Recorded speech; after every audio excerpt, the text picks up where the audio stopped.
Today, I'm going to show you two simple documents that will put you head and shoulders above most bands out there. The stage plot and the technical rider. If you've never heard of these before, don't worry. I'll explain what they are, why they matter, and I'll even show you mine as an example to get started. Let's level up and welcome to the shed.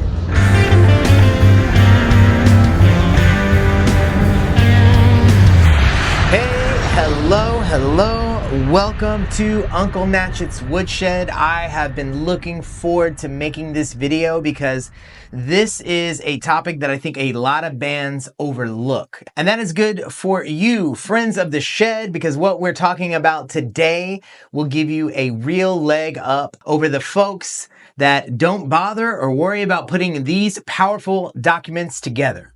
Now, these should be sent well in advance of the gig, and I send them for every show, and you should too. Big or small. Usually I fire them off right after the show is confirmed. That way I don't forget. And I'll often follow up later to ask if they need another copy. I also include them from my EPK, which is available on my website. Now, what are these magical documents I'm talking about?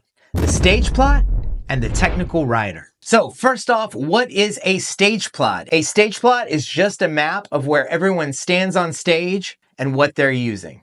This is a visual overview for the sound tech. Here's the gear, here's where it goes, and here's what we need. You include things like where each band member stands, what instruments they use, where amps, DIs, and microphones go. Where do the monitors go? Who needs power and where? It doesn't have to be fancy, it just has to be clear. Here's the stage plot for one of my bands.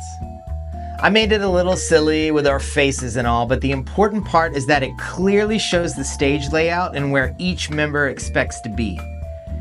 If you already have an Adobe Express account, I'll share my stage plot as well as a simpler template you can use to start designing your own. Links below in the description. You'll see which instruments we're playing and how we connect to the sound system. For example, Jules and Alphonse switch instruments during the set, so we show all the gear they'll be using and whether it's mic'd, amped, or DI'd. Also notice that each player has a power supply marked near their position. Simple, clear, and super helpful for the crew. It doesn't have to get too detailed because that's what the technical rider is for. What is a technical rider? Simple. Your tech rider is a written breakdown of your gear and channel needs. Uncle Natchet, it seems like a lot of work. Why does it even matter? Well, here's why this stuff is important. It makes setup faster, it avoids confusion, and it earns respect from sound techs and promoters. That can't be a bad thing. It shows that you care about the show, your team, and the crew. And when you hand that tech a clean, printed copy, or even better yet, a laminated copy that you keep in your gear, they know that you're pro and they know that you take it seriously. And at the very least, just keep a PDF of it on your phone. Now, how to make one. Don't worry, I don't think you need any fancy software for this. For my stage plots, I currently use Adobe Express. It's free, web-based, and easy to use. You have to pay to use all of its features, which I actually do, because I use it to make posters and social media posts. It's actually really helpful with design.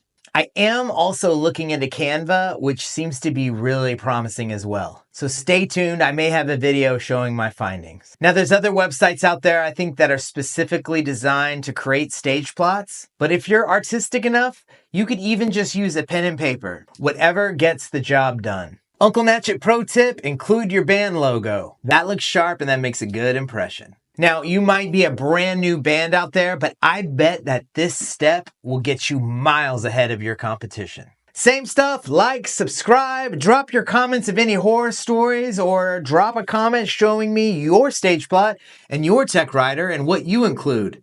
We are all here to learn. So, until next time, go make some noise and keep woodshedding.